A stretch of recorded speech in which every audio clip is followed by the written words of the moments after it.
Pekný deň, volám sa Dominika, ale väčšina z vás ma pozná ako pravú veštbu. Dnes však na tomto portáli Baby Veštby by som sa chcela povenovať téme, ku ktorej ma inšpirovala moja zlatá klientka, a ktorá má problémy so svojím dieťatkom, ktoré si myslí, že je urieknuté. Jej malá dcerka nemá ani 3 roky, ale pociťuje, že sú tam tie stagnácie. Ja vám v dnešnom videjku prezradím také 4 najčastejšie blokácie, s ktorými sa stretávam ja pri odblokovaní, a pozrieme sa aj na kartičky. Dobre, poďme sa teda povenovať prvému urieknutiu, alebo aké je to. Tak dieťatko je urieknuté bývalou rodinou. Čo tým myslím? Častokrát sa mi deje, že príde za mnou klientka, ktorá má partnera, ktorý odišiel od pôvodnej rodiny.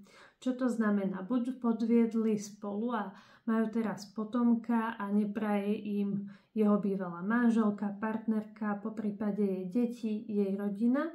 A potom sa deje to, že aj toto dieťatko je buď chorlavejšie, alebo neskoro rozpráva, alebo celkovo je tam taká negatívna energia. Ono tým, že niekto na vás vysiela tú negatívnu energiu, tak vy ju príjmate, a tým, že ste matka, tak tie deti minimálne do 8 rokov sú energeticky úplne s vami prepojené. Takže keď si nikto nepraje to vaše tehotenstvo, či už je to jeho bývalá partnerka, alebo jeho rodina, alebo deti, tak automaticky aj ten plod to cíti a tam nastáva karmická taká blokácia z tých negatívnych energií, ktoré sú vysielané. Keď sa chcete o tom naučiť aj trošku viac, tak Thomas Verny, Život nenarodeného dieťaťa, on študoval aj parasympatické a sympatický nervový systém, a ako to funguje, že dokonca aj to nenarodené dieťatko vníma, čo sa deje, vníma tie hádky, vníma energie. A toto je také veľmi dôležité pracovanie s tou mamou, zvyšovanie tých vibrácií tej mamky, aby potom aj to dieťatko dalo preč tie negatívne energie. Ja do budúcna plánujem robiť aj odblokovania pre detičky, len momentálne som tak vyťažená, že toto nestíham robiť, preto vám radím aj na tomto kanáli. Ale áno, častokrát to vidím, že je tam tá minulá rodina, ktorá cíti krivdu, že ich opustil buď otec, ale častokrát sa to deje aj, že matka si založí novú rodinu a vtedy sa toto deje. Druhý prípad, ktorý je tiež veľmi, veľmi častý, je, keď máte kamarátky, ktoré sú bezdetné a ktoré dlhé roky už túžia po babetku. Ono to nemusí byť taký zlý úmysel tej danej ženy, ale ja som bola teraz prekvapená, že naozaj koľko veľmi veľa žien aj z môjho okolia už dlhé roky sa snaží otehotnieť.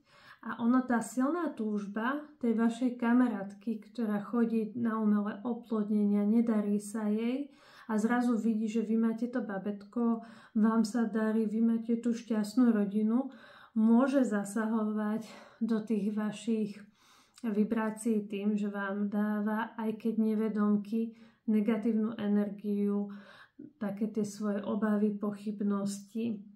A tie ženy, ktoré naozaj sú hlavne v 6. nedeli alebo prvé 3 mesiace, tak môžu mať s týmto problém. Mala som aj klientku, ktorá vždy potratila v 6. mesiaci a hľadali sme tú príčinu, a jej kamarátka, ktorá je neplodná, ktorá tiež absolvovávala rôzne takéto procedúry, aby otehotnela, podvedomo ako keby neprijala jej. A vždy, keď sa dozvedela, že táto žienka je tehotná, teda tak áno, prajem ti to, ale dovie, ako sa to... A hneď dala pochybnosti, dovie, ako sa ti to stane. A ako keby dala také, volá sa to, že evil eye, že takú tú, nie kliatbu, ale neviem, ako by som to aj nazvala, že takéto oko démona, alebo tak, že dala jej kopec pochybností, tá žienka vždy začala pochybovať a naozaj vždy potom potratila. A teraz, keď pracujeme opäť, teraz robí spolu so mnou odblokovanie otehotnenia a som povedala, budeme to naozaj tajiť pre touto kamarátkou dlhšiu dobu. Lebo nechcela ju stratiť, poznajú sa dlhé roky, takže samozrejme, čím viac máte nejakého takéhoto blízkeho človeka, môže to byť, mala som klientku, ktorej sestra nevedela takto otehotniť a ktorá tam dávala tie negatívne energie. Čím dlhšie viete utajiť to tehotenstvo pred týmito ľuďmi alebo sa s nimi nestretávať, tým viac ste chránení. Aj vaše dieťatko. Samozrejme, keď sa to babetko narodí, tak ja 3 mesiace vám neodporúčam, aby ste mali návštevy, ktoré sú nejakým spôsobom negatívne, alebo kto vás len príde okuknúť a nejde vám dať pomocnú ruku. 3 mesiace sú zhruba taká doba, kedy ste najcitlivejší. Keď tam sa to pokazí, alebo môže sa to stať, že prídu vás navštíviť to 6. nedeli, už vtedy, ako keby, keď to babetko je veľmi slabé, sa tam dá tá negatívna energia, tak sa toto potom zbytočne dlho ťaha. Tretím typom horieknutia toho dieťaťa, čo častokrát vidím, je horieknutie vlastnou matkou. Čo tým myslím? Veľa žien otehotnie kvôli tomu, aby nemuseli pracovať alebo aby si len poistili chlapa. Aby ten chlap im neušiel, tak otehotnejú s ním. A automaticky tá žena, keď nemá doriešené to svoje vnútro, tú svoju sebahodnotu, tak nevie ju dať ani tomu dieťatku. A deje sa to, že podvedomo na neho vysiela takú negatívnu energiu a tie detičky sú aj označované, že nespí a ono je také zlé a to tvoja táta je zlatá, ale tento môj ešte nevie písať a začnú porovnávať a začnú naozaj dávať ten fokus na tú negatívnu energiu, lebo same nemajú doriešenú tú negatívnu energiu sami sebe. Nechce sa im, veľakrát sa to deje tak, že tým ženám sa nechce ísť pracovať, tak z dieťa vytvoria takú ako keby modlu, že on by bezo mňa nevedel vydržať. A to už aj keď majú tie detičky aj 14 rokov, alebo aj viac. A chcú byť tými matkami, ktoré neustále tak len ochraňujú s tými krydlami, a častokrát znižujú tú silu toho dieťaťa, častokrát z neho spravia to nešikovné, netalentované tým, že povedia, že toto musím všetko len za teba upratovať, ty nič nespravíš, ty ešte nevieš hovoriť. A oni sami toto dieťatko ako keby preklajú.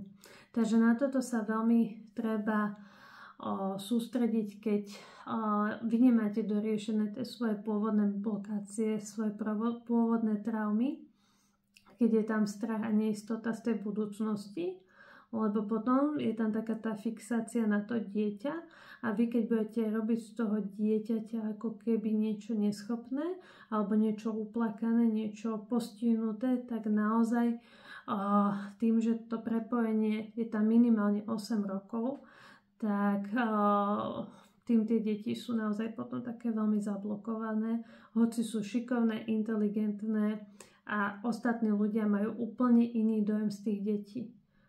A to vidíte častokrát, že keď to dieťa je u nejakého iného člena rodiny, že je úplne normálne, rozpráva, teší sa, dobre sa mu učí, ale v tej konkrétnej rodine ako by to nefungovalo.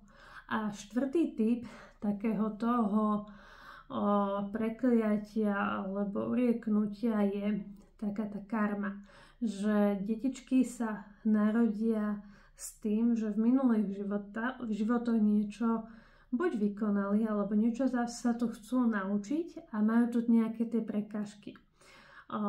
Veľmi dobre to hovorí Vasilij Smilníkov, alebo ako sa to číta, a on rozprával o dieťatku, ktoré bolo postihnuté. Mama išla za takou babou, ktorá vedela odblokovávať a ona mu pomohla, aby do 2 rokov chodil a potom sa udialo to, že tento jej syn začal veľmi piť a ona prišla vlastne za to nie vešticou, ale takou liečiteľkou, že aby vlastne mu vrátila ten jeho handicap, ale už sa to nedalo, lebo niekedy sa naozaj deje to, že to dieťatko si vybere, že chce mať nejaký trošku ťažší štart, aby buď pomohlo sa nejako doliečiť, aby neopakoval rovnaké karmické chyby, alebo aby ten handicap sa stal vlastne jeho mocou, čo znamená, že týmto handicapom vie pomáhať aj nejakým ostatným ľuďom, alebo vás ako rodičia nejakým spôsobom inšpiruje k niečomu alebo k pomoci k celej komunite. Ja budem veľmi rada, keď mi dolu do komentára aj napíšete, či ste sa s niečím podobným stretli a správame si aj veštenie, že či je to vaše dieťatko urieknuté. Vyberiem 5 kartičiek, takže máme tu 5, 1, 2, 3, 4, 5 a vyberte si jednu. Ak ste si vybrali, a dokonca tu máme viac, dobre, tak toto dáme, 1, 2, 3, 4, 5. Ak ste si vybrali prvú kartičku, 4 mečov naznačuje, že naozaj to dieťatko nejakým spôsobom trpí nespavosťou, môže to byť urieknutie. Ja vám aj v ďalšom videjku prezradím, ako najčastejšie riešim takéto prípady, ale každý prípad je iný. Tuto vidím aj problémy so spánkom, problémy v rozmýšľaní. Ak ste si vybrali druhú kartičku, tuto nevidím nejaký problém, skôr tu vidím 6 pohárov, naznačuje, že potrebujete sa mu viac ako keby venovať, podávať mu pochvaly pozitívnou energiou. Má svoj čas, než dosiahne to, čo chce. Potrebuje také povzbudenie. Ak ste si vybrali tretiu kartičku, je to obrátené páža pohárov. Toto naznačuje človeka alebo dieťatko, ktoré je veľmi emotívne, ktoré je veľmi citlivé. Že nemusí byť urieknuté, len je veľmi citlivé na to, čo sa hovorí, či sa niekto v jeho okolí neháda. Ak ste si vybrali 4. kartičku, tak 7 pohárov ukazuje nejakú nerozhodnosť toho dieťaťa, to, že môže mať problém byť od vás oddelené. Môže to byť aj ten posledný prípad toho karmického spojenia, alebo naozaj, že niekedy sa až príliš moc bojíte a tým robíte také tie urieknutia. A keď ste si vybrali poslednú kartičku, ja osobne tam problém nevidím. Je to rytier pentaklov, že toto dieťa má aj zdravé sebavedomie. Ja budem rada, keď sa zamyslíte na tou kartičkou, ale nemusíte to brať 100% a uvidíme sa v budúcom videjku. Tam by som rozobrala aj také tie najčastejšie tieto riešenia týchto problémov, ktoré dávam klientom a klientkám s týmito detičkami a majte sa zatiaľ krásne.